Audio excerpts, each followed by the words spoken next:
Hey! Psst! Oh, Rodel, pakawala ng mga aso. Okay, so magpapakain kami ng Rottweiler sa open area. Tingnan namin kung pwede. Kasi hindi namin ginagawa yon. Shout out kay Jerry Lacandula. Siya yung magaling magpakain sa open area ng mga aso niya. So ito kay Bullet, 1,350. Lalagyan natin ng bawang. Then Mekus.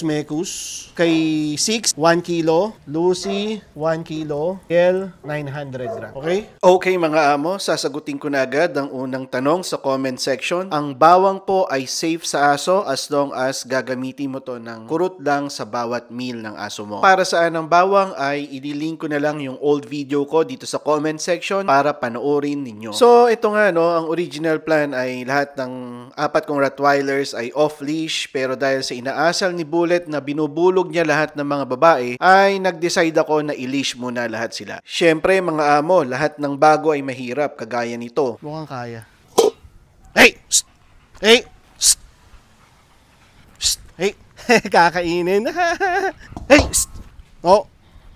At yun nga, no, muntik-muntikan ko nang pabalikin lahat sa loob ng kanilang cages at doon napakainin ng mga aso ko. Ngunit yan, nag-decide ako na baguhin yung arrangement ng mga aso. Ang gusto ko, yung nakikita ko silang 4 at hindi ako tatalikod sa kanila para mabigyan ko pa rin sila ng command kahit na binibigay ko yung pagkain sa iba. Ito na yung take 3 at nakita nyo kanina si Bullet is nagwe-wait na, si Lucy nagwe-wait, and then si 6 nagwe-wait. Yan, pinapakita sa video na hindi sila kumakain. And then si Bielay, ito yung medyo nahirapan ako pero nung bandang huli naintindihan na niya. At yan, pinakain na natin isa-isa. Si Bullet aloof kasi first time niya. Si Lucy ayaw kumain kasi nga first time sa labas. At ganun din naman si Six. Nung ibibigay ko na kay Six ay, eto, nakita mo, tinan niya yung reaction ni Lucy, no? Nakatingin siya kay Six. So nung si Six na ang binigyan ko ng command na kumain, yun, nakita yun ni Lucy. At si Lucy hindi pa rin niya alam kung paano gagawin until nilagay ko yung kamay ko dun sa bowl niya. Yun. At yun, nakita nyo na kumain na si Lucy. At ito namang si Biel, ayan, pinasit natin. After ng eye contact, tinulak natin yung pagkain niya. At yun, boom! Kumakain na lahat ng Rottweilers sa labas, pero naka-leash pa rin. Yung mga susunod na video namin sa feeding ritual ng Rottweilers ay wala na silang leash at mas